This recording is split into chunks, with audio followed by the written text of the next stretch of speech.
Hello everyone, নমস্কার। কেমন আছো সবাই? ভালো আছো নিশ্চয়ই। আরেকটা দিন আরেকটা নতুন ভিডিও নিয়ে তোমাদের সামনে চলে আসছি। আর তোমরা যেখান থেকে আমার ভিডিওটা দেখছো তোমাদের সবাইকে অনেক অনেক ওয়েলকাম। আশা করছি ভিডিওটা ভালো লাগবে তোমাদের এবং উপকারেও আসবে। যদি ভিডিওটা ভালো লাগে অবশ্যই পুরো ভিডিওটার সাথেই থেকো। তো আজকে হচ্ছে আমি আমার লিভিং রুমটাকে পরিষ্কার করব। তো আমি কিভাবে পরিষ্কার করি সেই সব কিছুই তোমাদের সাথে শেয়ার করব। আসলে আমরা প্রত্যেকেই কিন্তু প্রতিদিন রুমগুলোকে পরিষ্কার করি, তারপরেও মাঝে মধ্যে যদি ডিপ ক্লিনটা না করা হয় তাহলে কিন্তু অনেক ময়লা জমে যায়। কারণ প্রতিদিন আসলে সব কিছু ঝেড়ে মুছে পরিষ্কার করা সম্ভব হয় না। কারণ যারা আমরা নিজেরা একা হাতে কাজগুলোকে করি, সংসারের সব কাজ প্রতিদিন কিন্তু সম্ভব হয় না, যে যতই বলুক না কেন। তো প্রথমে পরিষ্কার করার ক্ষেত্রে আমাদেরকে নিজের সেফটিটা মাথায় রাখতে হবে। ডাস্টে তো খুবই সমস্যা হয় কম বেশি সবারই। তো এ কারণে আমি একটা মাস্ক পরে নিলাম আর একটা বড় ওড়না নিয়ে নিয়েছি, যেটা দিয়ে মাথাটাকে ঢেকে নিয়েছি, না হলে চুলের ভিতরে ভীষণ পরিমাণে ময়লা পড়বে। আর বাসার যখন কোনো কাজকে দীর্ঘ সময় ধরে করতে হয় তখন আমি বাসার যে আদার্স অন্যান্য কাজগুলো থাকে সেগুলোকে করে নিই। যেমন রান্না বাড়াটা কিন্তু সংসারের সবচেয়ে মেন গুরুত্বপূর্ণ বিষয়। আর বাচ্চা টাচ্চা থাকলে তাদের ক্ষেত্রে তো সেদিকটা একটু বেশি পরিমাণে খেয়াল রাখতে হয়। তাই সকালবেলা উঠেই আজকে ঘুম থেকে সকালে নাস্তাটা বানিয়ে নিয়েছি, সাথে সাথে দুপুরে রান্নাবাড়াটাও করে নিয়েছি। আর স্বপ্নিলের আজকে সকালবেলা কোচিং ছিল, তো আমি আর কি যাইনি, ওর পাপাকে দিয়েই পাঠিয়ে দিয়েছি। তারপর পড়াটা শেষ হলে আমি আর কি ওকে নিয়ে এসে বাসায় তারপরে বাকি রান্নাটা করে তারপর এই যে ঝাড়া মোছার কাজগুলোকে করতে আসছি। তো আমার একটা এই যে বড় বটিটা আছে, তো এটাকেও আর কি আমি একটু ঝেড়ে মুছে পরিষ্কার করে নিলাম। কারণ উপরে যেহেতু ময়লাগুলোকে ঝাড়ছি তো এগুলোর উপরেও আর কি পড়েছে।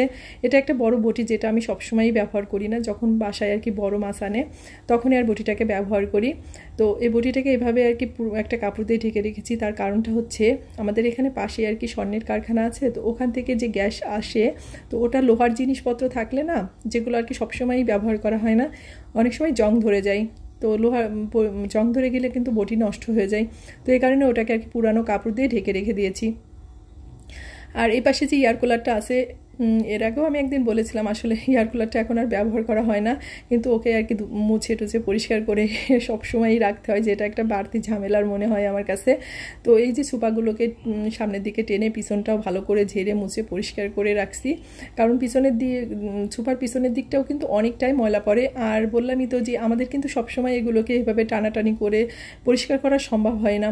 তো এই কারণেই মাঝে মাঝে আর কি এইভাবে আর কি একটু সরিয়ে নড়িয়ে পরিষ্কারটা করতে হয়। তবে এই ভারী ভারী সোফাগুলোকে না টেনে সরিয়ে পরিষ্কার করা অনেকটাই কষ্ট হয়ে যায়, কিন্তু আসলে কিছু করার নেই। তো নিজের সংসার নিজের কাজ এগুলোকে নিজেকেই করতে হবে। তারপরে স্বপ্নিলের পাপা যদি বাসায় থাকে তাহলে ও আমাকে অনেক আর কি হেল্প করে। সোফাগুলোকে যখন টেনে সরানো হয় বা পিছন দিকটাকে ঝেড়ে ভালো করে পরিষ্কার করে দেয়। কিন্তু ইদানিং ও খুব একটা এগুলো সময় পায় না, বাসায় বাইরেই ব্যস্ত থাকে বেশি। আর এই কারণে ওকেও আমি আর কি খুব একটা বলি না। তো যতটুকু পারি আমি আর কি সরিয়ে নড়িয়ে পরিষ্কারটা করে নিচ্ছি।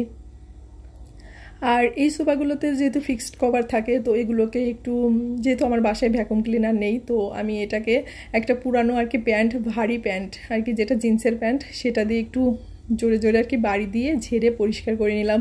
তো মাস্কটা এখন খুলে ফেলেছি, আসলে গরমের ভিতরে তো মাস্কটা পরে থাকতে পারতেছি না। তবে এই কাজগুলো করার সময় অবশ্যই মাস্কটা পরে নিলে ভালো হয়। আর যাদের একটু অ্যালার্জির প্রবলেম আছে বা শ্বাসকষ্টের সমস্যা তাদেরকে বলবো তো এই কাজগুলো আসলে যতটা সম্ভব অ্যাভয়েড করাই ভালো, নাহলে নিজেরই কষ্ট হয়। তো যাই হোক, এই যে আমি দরজার পিছনটাকেও ভালো করে ঝেড়ে পরিষ্কার করে নিলাম। তো কী হয়, প্রতিদিন ঘর ঝাড়ু দেওয়ার সাথে সাথে যতটুকু হাতের কাছে থাকে ততটুকু আমি আর কি ঝেড়ে টেড়ে পরিষ্কার করে নিই। আর এই যে ফিল্টারের এই সাইডটাতে উপরে তো ঝাড়ু দিয়েছি, তো এ কারণে একটু ময়লাটা পড়েছে, এ কারণে ফিল্টারটাকেও টেনে সরিয়ে আর কি পরিষ্কার করে নিলাম। আর আমি সবসময়ই আর কি রুমের জানালাগুলোকে একটু সকালের দিকে খুলে দিই, আবার দুপুরের টাইমে একটু বন্ধ রাখি। তার কারণ দুপুরের টাইমে যেহেতু রোদ্রের তাপটাও আসে, আর সারাদিন ধরে যদি রুমের জানালাগুলো খোলা থাকে না, প্রচুর ধুলা ময়লা আসে। তো এই যে এখন দুপুরবেলা, তো এই জন্য জানালাটাকে আর কি একটু বন্ধ করে রাখছি। আর বাইরে থেকে ধুলাবালিটা একটু বেশি আসে, বাসার ভিতরে তো বাইরের ধুলাবালিটাই আসে, এখানে তো আর মাটির কাজ হয় না, তাই না? তো এই কারণেই একটু নিজের কষ্টটা কমানোর জন্য আমি এই কাজটাই করি। দুপুরের টাইমে জানালাটাকে বন্ধ রেখে আবার বিকালের দিকে আবার জানালাটাকে খুলে দিই, তারপর সন্ধ্যার দিকে একটু বন্ধ রেখে আবার রাত্রে খুলে দিই, এভাবেই আর কি করি। তারপরে যে ফ্রিজটাকে আর কি ভালো করে মুছে পরিষ্কার করে নিলাম। এখন ফ্রিজের তিন পাশটাই আর কি মুছে নিলাম। তো এই কাপড়টার সাথেই একটু মানে গ্লাস পরিষ্কার করে যেটা আছে না ওটা আর কি দিয়ে ভালো করে ফ্রিজটাকে পরিষ্কার করে নিলাম। আর এই যে ফিল্টারটা রেখেছি, তো এই টুলটা না কেমন একটা পুরানো পুরানো লাগে আমার কাছে মনে হয়। তো আমার একটা পুরানো টেবিল ক্লথ ছিল যেটা আর কি পড়েছিল, ভাবছিলাম ফেলে দিব, তো ভাবলাম যে আজকে এটাকে কাজে লাগাই। তো এই যে স্বপ্নিল আমার সাথে কাজে লেগে পড়েছে, মানে ওই টুলটার মাপেই আর কি টেবিল ক্লথটাকে একটু কেটে নিয়েছি। টেবিল ক্লথটাকে খুব একটা সমস্যা হয় নাই, একদিন একটু টান লেগে আর কি এক সাইড থেকে ছিঁড়ে গিয়েছিল, তো সে কারণে আর কি বাদ দিয়ে দিয়েছিলাম। তো যেহেতু টুলটা ছোটো, তো ওর মাপ মানে টুলের মাপ নিয়ে কাটলে না তো সে মানে ছেঁড়া জায়গাটা বাদ পড়ে যাবে, আর টুলটাও মানে একটু ভালো লাগবে আমার মনে হয়। এই কারণেই এই টেবিল ক্লথটাকে কেটে এই টুলের উপর পেতে দেবো।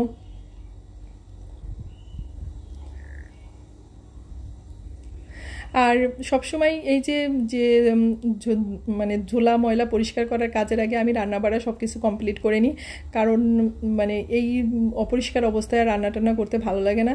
আবার যদি স্নান করে এসে দুপুরে পরে রান্না করতে যাই সেটা আমার অনেক দেরি হয়ে যায়। যদি বাসায় থাকি তাহলে কোনো ব্যাপার না, যেহেতু বাইরেও যেতে হয়, তো এই কারণেই আর কি নিজের সুযোগ সুবিধা মতো আমি কাজগুলোকে করে নিই। তো সুপাটাকেও ভালো করে পরিষ্কার করে নিয়েছি, আর সুপার উপরে একটা পুরানো আর কি বিছানার চাদর পেতে দিলাম, কারণ এখন যেহেতু ধুলাবালি সময় মানে গ্রীষ্মকালে কিন্তু বেশি ধুলাবালিটা হয় শীতকালের চেয়ে। তো এ কারণেই ভাবলাম যে সুপাটাকে আর কি যেহেতু ঝেড়ে মুছে পরিষ্কার করে নিয়েছি, এখন হচ্ছে পুরানো বিছানা চাদরটা দিয়ে ঢেকে দিই, তাহলে যখন কোনো লোকজন আসবে তখন কিন্তু ঝটপট এটা উঠিয়ে নিলে তখন আর মোছামুছির কাজটা করতে হয় না। তো আমার সব কিছুই রুমের ভিতরে ঝাড়ু টাড়ু দিয়ে পরিষ্কার করা হয়ে গেছে, এখন হচ্ছে রুমটাকে একটু মুছে নিলেই মানে রুমের কাজটা শেষ হয়ে যায়। আর এখন না প্রায় সন্ধ্যাটা হয়ে আসছে, তো এখন আমি একটু স্নান করে নিব, স্নান করে এসে তারপরে সন্ধ্যাটা দিয়ে তারপরে একটু বসবো। তো স্বপ্নিল ওইদিকে নিজেরটা নিজে আজকে খাবারটা বেড়ে নিয়েছে, কারণ আমি আর এই অবস্থায় ওকে খাবার দিতে যাইনি।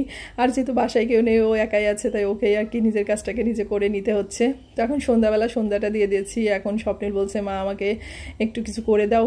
আসলে এতটা অসুস্থ লাগতেছিল কি বলবো, কোনো কিছুই করতে ইচ্ছে করতেছিল না, কিন্তু যেহেতু মুখ ফুটে বলছে আসলে না দিলেও ভালো লাগে না। আর বাইরে না বৃষ্টি হচ্ছে, একটু ঠান্ডা ঠান্ডা ওয়েদার, তো ভাবলাম একটু করেই দিই কষ্ট হলে, তারপরে ওকে খাইয়ে আর কি পড়তে বসিয়ে দেব। তো এটা একটু ভাবলাম যে নুডলসের পাকোড়া করে দিই।